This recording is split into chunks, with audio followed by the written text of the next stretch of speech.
Crônicas do Amanhecer, por Feijão Centro Espírita Allan Kardec de Balneário Gaivota, 10 de setembro de 2020. O futuro é da empatia. Guru da futurologia prevê onda coletivista no mundo. Parte 1. O futurologista holandês Christian Crome pesquisava sobre uma doença genética da filha, em 2011, quando identificou um padrão no desenvolvimento das células e organismos vivos. Foi o ponto de partida para descobrir que o desenvolvimento tecnológico segue o mesmo padrão e para decifrar o que seria a essência da inovação disruptiva. Ao escrever sobre como usar essa descoberta para prever a próxima grande onda tecnológica, Crome seguiu o conhecido caminho que leva autores de best-sellers ao rentável mercado de palestras sobre inovação. Em passagem pelo Rio de Janeiro, em 2019, o futurologista disse a uma plateia de empresários reunidos na Casa Firjan que a próxima onda tecnológica vai priorizar o coletivo e valorizar qualidades intrinsecamente humanas. Com tanta automação, robótica e conectividade, qualidades como empatia e imaginação terão mais valor do que o próprio lucro. Não pense que ele é um socialista. Requisitado para dar palestras para grandes multinacionais sobre as tendências do futuro, Crome afirma que algumas empresas já começaram a trabalhar com essa mentalidade que a virada se dará em pouco tempo, cerca de 5 anos. O lucro será um efeito secundário nas empresas do futuro, profetiza o autor em entrevista ao TAB. Autor do livro Humanização Vá para o Digital, Permaneça Humano em tradução livre, o holandês prega que há um futuro brilhante à nossa frente, mas é preciso realinhar a sociedade com a natureza. O mundo se tornou um lugar imprevisível e instável para morar, com um tsunami de disrupção e digitalização e um alto nível de estresse. Por essa razão, Crome afirma que o futuro das empresas e da sociedade é valorizar o aspecto humano no propósito do uso e do desenvolvimento das tecnologias. Temas como privacidade e bem-estar digital são muito importantes. As empresas que não fizerem isso não vão sobreviver nas próximas décadas, alerta. No site, além de uma versão e-book para download gratuito do livro, também se encontra uma lista considerável de grandes corporações entre os clientes recentes das palestras de Crome. Para ele, questões de vigilância, fake news e uso de dados individuais por gigantes de tecnologia como Facebook e Google mostram que precisamos de empresas com mais confiança, em direção a um outro nível de organização da sociedade. É preciso ter outros tipos de empresas em que não apenas o lucro seja importante. É como se alimentar 3 vezes ao dia está tudo bem, mas não é a coisa mais importante da sua vida. O futurologista identificou 7 ondas que podem ser aplicadas tanto a seres vivos quanto à tecnologia: a interação, a infraestrutura, a informação, o instinto, a imitação, a inteligência e a imaginação. Atualmente, diz ele, estamos para entrar na última onda da imaginação no mundo tecnológico, com as habilidades humanas, como empatia e criatividade entrando em cena. Os grupos de células se comportam iguais aos seres humanos. Há uma autocura quando não tem estresse, resume.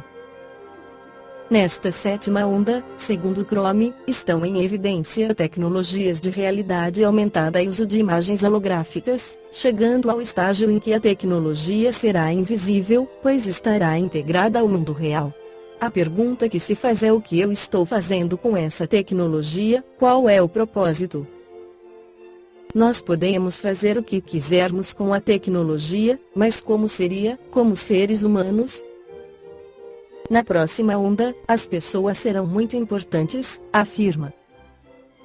No mundo do futurologista holandês, as empresas que valorizam o lado social do comportamento humano se beneficiarão. Nesse caminho mais humano, as empresas serão mais sociais e mais empáticas. As próximas empresas não estarão envolvidas com uma elite, estarão envolvidas com o coletivo, em sistemas mais equilibrados. O coletivo será mais importante do que o individual, prevê. Por outro lado, antes de ser chamado de utópico ou ingênuo, o futurologista explica que esse mundo conectado vai mudar como organizamos a sociedade, como colaboramos uns com os outros e como usamos a tecnologia, com impactos diferentes aos de hoje. Nos últimos 30 anos, tivemos que nos adaptar à tecnologia. E se a tecnologia se adaptar a nós, pondera. Como exemplo, basta lembrar que já estamos na era das máquinas que aprendem com a fala das pessoas e da tecnologia capaz de detectar doenças a partir da imagem do olho do paciente enviada pelo telefone celular. Mas nem tudo é cor-de-rosa nesse mundo de Chrome. Se as máquinas se tornam mais baratas, qual a importância do ser humano? Ele não hesita em reconhecer que o trabalho como conhecemos está se transformando. Milhões de empregos vão desaparecer nos próximos 5 ou 10 anos com a tecnologia e a robótica. Tudo que não for automatizável terá mais valor. Por isso, é importante investir na imaginação e na criatividade. Vai ser a era das habilidades humanas, antecipa. O que o futurologista holandês Christian Chrome nos mostra foi esclarecido por Allan Kardec no Evangelho segundo o Espiritismo, que nos mundos intermediários, o bem e o mal se misturam, e um predomina sobre o outro, segundo o grau de adiantamento em que se encontrarem. Embora não possamos fazer uma classificação absoluta dos diversos mundos, podemos, pelo menos, considerando o seu estado e o seu destino, com base nos seus aspectos mais destacados, dividi-los assim, de um modo geral: mundos primitivos, onde se verificam as primeiras encarnações da alma humana; mundos de expiação e de provas, em que o mal predomina; mundos regeneradores, onde as almas que ainda têm o que expiar adquirem novas forças, repousando das fadigas da luta; mundos felizes, onde o bem supera o mal; mundos celestes ou divinos, morada dos espíritos purificados, onde o bem reina sem mistura. A Terra pertence à categoria dos mundos de expiações e de provas, e é por isso que nela está exposto a tantas misérias. É a transformação da Terra de planeta de expiação e provas para a categoria de mundos regeneradores que servem de transição entre os mundos de expiação e os felizes. A alma que se arrepende, neles encontra paz e o descanso, acabando por se purificar. Sem dúvida, mesmo nesses mundos, o homem ainda está sujeito às leis que regem a matéria. A humanidade experimenta as vossas sensações e os vossos desejos, mas está isenta das paixões desordenadas que vos escravizam. Neles, não há mais o orgulho que emudece o coração, a inveja que o tortura e o ódio que os asfixia. A palavra amor está escrita em todas as frontes, uma perfeita equidade regula as relações sociais. Todos manifestam a Deus e procuram elevar-se a Ele, seguindo as suas leis. Nesses mundos, contudo, ainda não existe a perfeita felicidade, mas a aurora da felicidade. O homem ainda é carnal, e por isso mesmo sujeito às vicissitudes de que só estão isentos os seres completamente desmaterializados.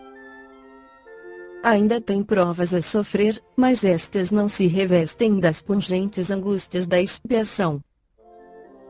Comparados à Terra, esses mundos são mais felizes, e muito de vós gostariam de habitá-los, porque representa a calma após a tempestade, a convalescença após uma doença cruel. Esta foi a crônica do amanhecer de 10 de setembro de 2020. Por Feijão Centro Espírita Allan Kardec de Balneário Gaivota. Que a paz esteja com todos.